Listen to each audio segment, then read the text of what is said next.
नमस्कार, आप देख रहे हैं बहस बिहार की और आपके साथ मैं हूं विवेक। बिहार की सबसे बड़ी बहस है और आज का विषय हमारे पीछे लिखा है।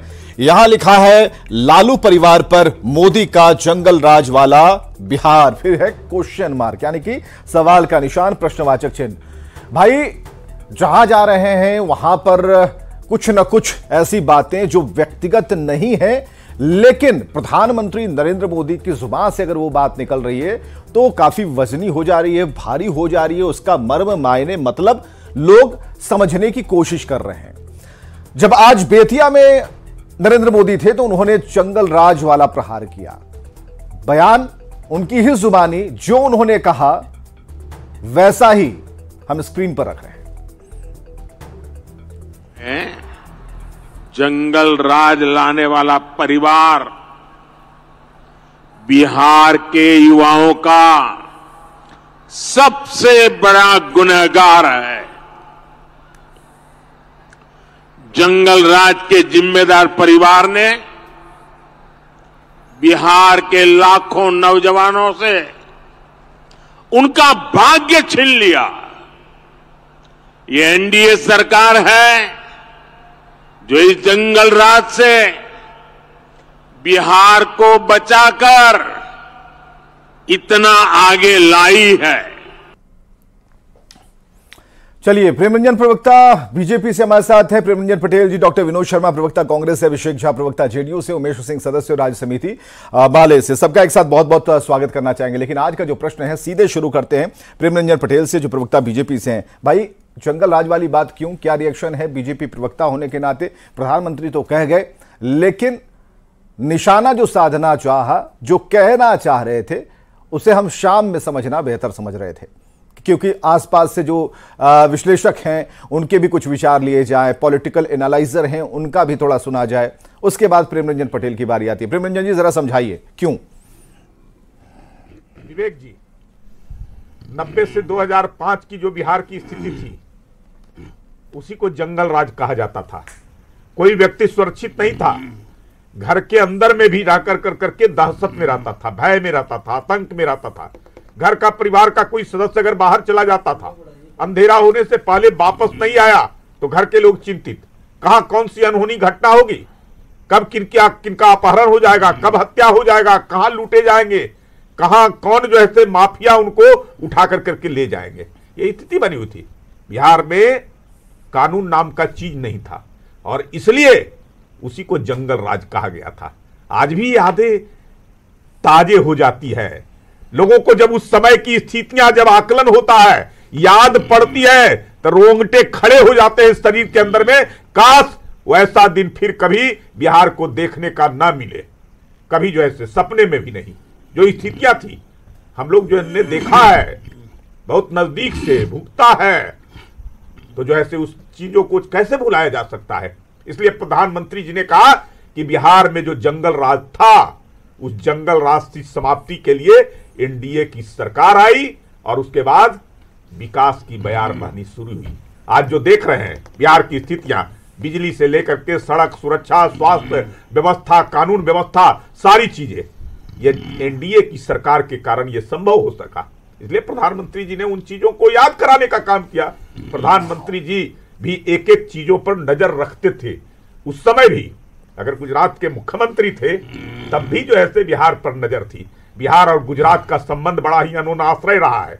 77 में, कभी जब 74 में आंदोलन हुआ था जेपी के नेतृत्व में कांग्रेस के खिलाफ, ठीक है, ये जुड़ाव वाली बात गैर कांग्रेसी बनी थी, ठीक है, गुजरात के अंदर में, और बिहार में नारा लगता था कि गुजरात की जीत हमारी है, बिहार की बारी है, तो इसलिए वहां से नजर हमारे प्रधानमंत्री जी रखते थे। ठीक है, प्रधानमंत्री ने अपनी बात कह दी और शाम तक आपने भी पार्टी की तरफ से अपनी लाइन खींच दी है। क्यों कहा, इसका मतलब आपने समझाने की कोशिश की। 2005 में जन्मा हुआ बच्चा 19 साल का हो गया और वो भी सुन ही रहा था, क्योंकि 7-8 साल तक, 10 साल तक उसे इस बात का होश नहीं था, इतना पॉलिटिकल वो बच्चा नहीं था। 15 साल के बाद उसे पता चला कि हाँ भाई कुछ ऐसा था।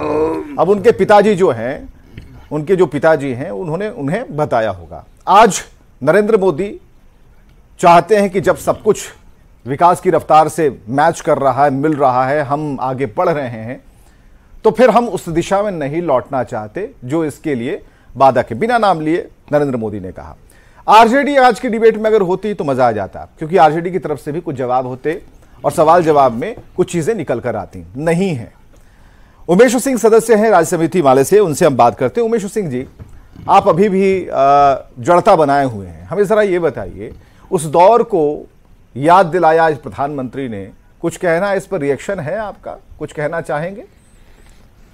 बिल्कुल, असल में गांधी मैदान में लालू यादव जी ने इनके परिवारवाद के हमले को हवा निकाल दी, तो अब नया शगुफा इन्होंने 30 साल पहले की बातों को उठा करके जो ये शगुफा छोड़ा है, ये लोग ऐसा ही करते हैं और नया नया बात उठाते रहते हैं, जो पुरानी बातें पड़ जाती है, जैसे 70 साल का विकास का मामला बनाते रहते हैं। एक बार मैं माफ कीजिएगा उमेश जी, आप मुझसे बड़े भी हैं।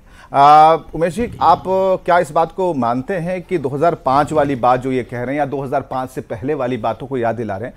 2005 से पहले स्थिति अच्छी नहीं थी और कुछ ऐसी घटनाएं बराबर होती रहती थी जिस वजह से कोर्ट ने, किसी पॉलिटिकल पार्टी ने नहीं बल्कि किसी पॉलिटिकल व्यक्ति ने नहीं, कोर्ट ने माना था, कोर्ट ने कहा था। हमें जरा ये बताइए कि यहां पर आप भी मानते हैं कि चीजें ठीक नहीं चल रही थी, बाद में आके ठीक होनी शुरू हो गई? उस पीरियड में जो माहौल खराब किया था, भाजपा के लोगों ने रणवीर सेना बना करके लगातार जनसंहार कराए थे बिहार में और राज्य सरकार को बदनाम किए। क्या था, क्या स्थिति थी और बीजेपी की? पूरा उसपे अमीरदास आयोग गठित किए गए थे। हाँ। सुना जाए, हाँ। अमीरदास आयोग गठित किए गए थे। हाँ। और जैसे ही भाजपा जदयू सत्ता में आई, हाँ। चूंकि उसमें भाजपा के नेताओं का नाम आ रहा था, मुरली मनोहर जोशी से लेकर सुशील मोदी तक उसमें शामिल थे। हाँ। तो अमीरदास आयोग को भंग कर दिया गया। हाँ। क्योंकि पूरा माहौल बिगाड़ने वाले यही लोग थे। ठीक है, अगर ये लोग नहीं, ठीक है, आपकी बात से थोड़ी देर के लिए सहमत हो जाते हैं। अगर यही लोग माहौल बिगाड़ रहे थे, जेडीयू और बीजेपी वाले, फिर इतना बड़ा तख्ता पलट कैसे? जेडीयू मैं नहीं कह रहा हूं, बीजेपी वाले नहीं, तो ये पब्लिक जो है, ये पब्लिक कैसे, पब्लिक ने कैसे रिफ्यूज कर दिया? फिर पब्लिक क्या रिफ्यूज कर दिया? नहीं, आम जनता ने, सरकार क्यों? स्वाभाविक तौर पे सरकार तो बदलना, सरकार बदलने का कोई दूसरा कारण नहीं हो सकता। क्या कारण था? सरकार बदलना तो, सरकार तो बहुत बार कारणों से बदले जाते हैं। क्या कारण क्या रहे? विवेक जी, इनके पास कोई जवाब नहीं होगा। सरकार कराते थे, आपस में लड़ाते थे, उसका लाभ लेते थे। को ये लगता था कि जब तक लड़ाई नहीं होगा, लोगों को दहशत पैदा नहीं करेंगे। अरे भाई, हम भी समझना चाह रहे हैं, हम भी अपना उम्र जोड़ रहे हैं ना। 2005 में कितने बड़े थे, हाफ पैंट में थे, फुल पैंट में थे, ये भी समझना चाह रहे हैं। हमें जरा बताइए उमेश सिंह जी, जो आप कहना चाह रहे हैं, आप ये मान रहे हैं ना कि स्थितियां ठीक नहीं थी? स्थिति ठीक, उस तरह के माहौल बनाया गया था। नहीं, माहौल पूरा भाजपा द्वारा प्रायोजित किया गया था। जैसे गुजरात में दंगा करा करके सत्ता में आए। हाँ। और सभी राज्यों में इनकी यही धंधा है और इस धंधा के बल पर ये सत्ता में आते हैं, माहौल बिगाड़ते हैं। 2005 में बिहार की जो जनता थी वो क्या खुद से नहीं सोच पाती थी? बिहार की जनता जो थी, ऐसा नहीं, ऐसा जनता ऐसा नहीं है। जनता हमेशा सोचती है, सोचते रहती है और पॉजिटिव लाइन पर सोचिए ना, कोई प्रश्न नहीं है। नहीं, ठीक है। अब जरा अभिषेक की झा के पास आते हैं तुरंत। अभिषेक जी, प्रवक्ता जेडीयू से। अभिषेक, जो चीजें हैं ये तो चलिए ठीक है कि ये गतिविधियां थी, वो गतिविधियां थी, इस वजह से ऐसा हो गया, लेकिन हमें रिजल्ट से मतलब है। जो रिजल्ट सामने दिखा उस पर आज प्रधानमंत्री ने जो कटाक्ष किया, और एक बार नहीं, नीतीश कुमार साथ में रहते हुए भी, आरजेडी के साथ में रहते हुए भी कई मंचों से नीतीश कुमार ने कहा है कि आपने देखा है ना कि क्या होता था। तेजस्वी बैठे रहते थे, लेकिन नीतीश कुमार की जो लाइन थी वो क्लियर थी कि नीतीश कुमार जिस काम को लेकर सामने आए, जिस बात को बताकर सामने आए, पब्लिक ने बड़ा मैंडेट उन्हें दिया, पब्लिक ने उन्हें, आम जनता ने सीएम बनाया, तो उस लाइन पर तब भी थे। वजह जिन्हें मानते थे वो भी उसी मंच पर विराजमान होते थे। हमें जरा बताइए अभिषेक, आज बड़ा हमला हुआ, बिना नाम लिए, बिना व्यक्तिगत टिप्पणी किए हुए, परिवारवाद से एक स्टेप आगे आए हैं। उन्होंने युवाओं की चर्चा की प्रधानमंत्री ने, और उसे जरा जोड़ने की कोशिश की उस समय से जो सबसे बड़ी बाधा बनी हुई थी। क्या कहेंगे इस पर? नीतीश कुमार जी क्यों ना चर्चा करें? इतिहास में जो कुछ घटित हो चुका है, बिहार ने जो भी दृश्य देखे हैं, क्या वो बदले जा सकते हैं? शब्दों से नहीं बदले जा सकते हैं। और ये जो जंगल राज की उपाधि की बात हुई है, किसी आम जनमानस ने नहीं दी है, माननीय न्यायालय की तरफ से यह टिप्पणी की गई थी और तब बिहार के साथ यह नाम जुड़ा। और सोचिए कि बिहार की छवि कितनी खराब हुई। वो दौर भी सबको याद है जब बिहार से लोग पलायन करके अन्य प्रदेशों में जा रहे थे, और आज तक भी बहुत सारे ऐसे बाहर के प्रदेश के लोग हैं जो पूछते हैं अब तो बिहार अच्छा हो चुका है, लेकिन वो दौर, वो घटनाएं, वो समाचार पत्रों की खबरें, वो टीवी चैनल्स के माध्यम से खबरें दिल को दहला देती थीं। नीतीश कुमार जी ने कायाकल्प किया है, इस बात को बिहार की जनता बोलती है। नीतीश कुमार जी भी हर मंच से, चाहे हम राष्ट्रीय जनता दल के साथ कुछ कालखंड के लिए रहे हों न रहे हों, हम अपनी बातों को कहते हैं। मुझे पूर्ण विश्वास है विवेक जी कि आज की डिबेट के लिए आपने राष्ट्रीय जनता दल के साथियों को भी आमंत्रित किया होगा, लेकिन उनके मन के अंदर इस बात का डर है और भ्रम भी है एक तरह का कि उन्होंने कुछ किया ही नहीं है, फेस करने तक को वो तैयार नहीं है। कुछ कर सकते हैं तो यही कर सकते हैं कि उटपटांग बयानबाजी हो सकती है मंचों से, और व्यक्तिगत आक्षेप हो सकते हैं प्रधानमंत्री जी पर, हमारे नेता नीतीश कुमार जी पर। और इस बात को कैसे दरकिनार किया जा सकता है कि वो जो कालखंड रहा वो बिहार के लिए एकदम काला अध्याय था। न सिर्फ युवाओं की हकमारी हुई, बल्कि महिलाओं की, बुजुर्गों की, बिहार के हर उस जनमानस की जो चाहता था कि बिहार प्रगति के पथ पर अग्रसर हो सके। और इसी नीति के साथ हमेशा राष्ट्रीय जनता दल बढ़ती रही। यही कारण है कि आज तक जनता ने कभी उनको मैंडेट नहीं दिया। हाँ, वो सत्ता के भागीदार बने, लेकिन हमारे नेता नीतीश कुमार जी के चेहरे पर, क्योंकि जनता को भरोसा नीतीश कुमार जी के चेहरे पर है कि जब तक नीतीश जी सत्ता में हैं, बागडोर उनके हाथ में है, ये राष्ट्रीय जनता दल के लोग, ये महागठबंधन के लोग कुछ भी राजनीतिक रूप से अनैतिक करना चाहेंगे, अपने मंसूबों में कामयाब नहीं हो पाएंगे। और इसी बात की बानगी अगर आपको देखने को मिलती है प्रधानमंत्री जी के भाषणों से, तो इसमें गलत क्या है?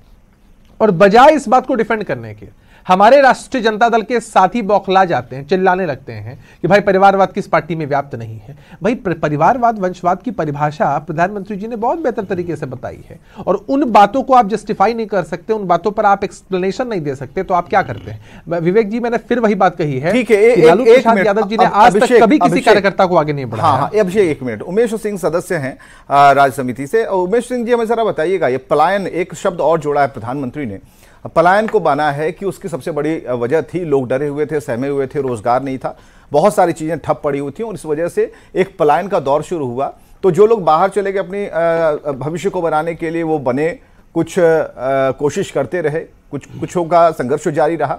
उसके बाद उनकी जो नई पीढ़ी थी वो भी आने को तैयार नहीं थी, क्योंकि उनके पास वो कहानियां थी जो उनके बुजुर्गों ने सुनाई थी कि भाई वहां अगर जाएंगे तो ऐसा होगा, वैसा होगा। ऐसा बिहार है, और कई बार हम लोगों ने भी देखा है कि लोगों का रिएक्शन क्या होता है। हमें जरा ये बताइए, अभी का बिहार बढ़िया लग रहा है आपको, या तब का बिहार आपको नहीं अच्छा लग रहा है? पलायन तो अभी भी जारी है बिहार से। कौन सा वाला बिहार अच्छा लग रहा है? ये वाला बिहार अच्छा, हम सरकार की बात कर रहे हैं, अभी वाला बिहार कोई परिवर्तन नहीं, कोई परिवर्तन ही नहीं हुआ। मैं तो उस शासनकाल को भी देख रहा हूं। देख रहे हैं आप? नहीं, कहां परिवर्तन? और इस सुनिए तो पहले इस शासनकाल को भी देख रहा हूं। हाँ, लगातार 2005 से शासन में हैं, और अभी इन्होंने ही जो जातिगत सर्वेक्षण कराया उसमें जो गरीबी का आंकड़ा आया, हाँ, वो चौंकाने वाला आंकड़ा है। और लगातार अभी भी पलायन जारी है। 19 साल से इस सत्ता में है, 19 साल में क्या से क्या परिवर्तन हो जाता है, लेकिन कोई परिवर्तन नहीं हुआ। हाँ, ये बात तो स्पष्ट है। आप ही लोग कह रहे थे, सुनिए उमेश जी, आप ही लोग कह रहे थे कि बाहर से टीचर वाला एग्जाम देने उत्तर प्रदेश से लोग आए, बहुत खुशी हो रही थी। अब आप ही कह रहे हैं कि मतलब जैसे ही सरकार गिरी, अब आना छोड़ दिया लोगों ने। अब मैं उसके बारे में भी बता रहा हूँ, वो महागठबंधन की देन है। हाँ, अच्छा, महागठबंदन की देन है। गजब का महागठबंधन की देन है। उसके पहले ये तो 2005 से सत्ता में थे, कहां रोजगार दे रहे थे? जब एक महागठबंधन के साथ आए, और महागठबंधन के साथ आने के बाद डॉक्टर विनोद शर्मा, प्रवक्ता कांग्रेस से, आप सुन पा रहे हैं डॉक्टर विनोद शर्मा? जी पूरी। हाँ डॉक्टर विनोद शर्मा, अभी तक की जो डिबेट चल रही है उसमें हम अच्छा और बुरा नहीं, बल्कि हम कह रहे हैं कि बढ़ता हुआ अगर अभी ठीक दिख रहा है। पीले वाले बल्ब से, लालटेन से उठे, बल्ब में पहुंचे, उसके बाद ट्यूबलाइट आई, एलईडी चले आए, उसके बाद बहुत से, अब तो सौर ऊर्जा की बात हो रही है कि हर एक घर के ऊपर प्लेट होंगे, तो ये तो बहुत अच्छी चीज है। तो आप कितना मानते हैं, हाँ या ना? हमें सिर्फ बताइए, 2005 के पहले, 2005 के बाद क्या बिहार को बदलते आपने देखा है? देखिए, सबसे पहले आदरणीय प्रधानमंत्री को हमने बधाई देते हैं। आपने भी चलाया कि देश का नेतृत्व बिहार करता था, बिहार विकसित हुआ था तो देश विकसित हुआ था। और डॉक्टर श्री कृष्ण सिंह के समय में उन्होंने माना कि कांग्रेस शासन काल में देश का विकास हुआ, देश ने नेतृत्व, बिहार ने नेतृत्व किया देश का, कड़वा सत्य है। चलिए, बधाई हो उनके लिए। लेकिन जहां तक अब जंगल राज की बात करते हैं तो मैं मानता हूं कि गरीबों को आवाज देने का काम किया लालू प्रसाद ने, उन्हें सम्मान दिलाने का काम किया। 90 में अगर दोषी लालू जी हैं तो भाजपा उससे बड़ी दोषी है। भाजपा के सहयोग से लालू जी ने मंत्रिमंडल का बनाया था, मुख्यमंत्री बने थे, और जब आडवाणी जी को गिरफ्तार किया तो समर्थन वापस लिया। पहली बात। दूसरी बात, आप ये कह रहे हैं कि लालू जी का बिहार का एक मिनट, आप ये कह रहे हैं कि लालू जी का मुख्यमंत्री बनना, किसी भी तरीके से मुख्यमंत्री बनना बिहार के लिए हानिकारक था, आप ये कह रहे हैं? मैं नहीं, आपकी शब्दों में भाजपा ने कहा है तो भाजपा मेरे मुंह में मत डालिए। अगर बनाया, देखिए किसने बनाया? भारतीय जनता पार्टी ने लालू जी को मुख्यमंत्री, कांग्रेस बनाया इसलिए गड़बड़ा गया, आप ये कह रहे हैं? नहीं, गड़बड़ा नहीं गया। सुन लीजिए ना, पहली बात। और जब आडवाणी जी को गिरफ्तार किया गया तो समर्थन मंत्री बन गए। प्रधानमंत्री जी भूल गए कि मंच पर उनके बगल में कौन खड़े हैं? सम्राट चौधरी जी 96 में मंत्री थे, लालू जी के नवरत्न थे, और नवरत्न को अपने पार्टी का अध्यक्ष बना दिया। क्या जंगल राज के व्यक्ति को कोई अध्यक्ष पार्टी में बनाएगा? प्रधानमंत्री को माफी मांगनी चाहिए, बिहार की जनता से माफी मांगनी चाहिए। अरे भाई, राम कृपाल नहीं है, अध्यक्ष प्रदेश के कौन है? नवरत्न है लालू जी के। सम्राट चौधरी जी उसमें बहुत बहुत, पिताजी भी मंत्री थे, अपने भी मंत्री थे। नहीं, छोड़ दीजिए ना, वो तो हास्यास्पद लगता है। प्रधानमंत्री का बयान हास्यास्पद लगता है। प्रधानमंत्री ने अपनी हंसी उड़ाई करना है तो ऐसे लोग, अच्छे लोग राजद में। चलाइए, डिबेट जारी रहेगी। अपने को क्लियर कर दिया है बचाव में कि हम मोदी के परिवार हैं, सब मोदी के परिवार बन जाओ, मोदी का परिवार बन जाओ। तो दूसरा बात उसी में हम जो बोले कि मरने के बाद मूछ बाल के सब छिलवाया जाता है, नाखून टूंगवाया जाता है, तो सब छिलवा लो तो हम मानेंगे कि तुम लोग परिवार हो।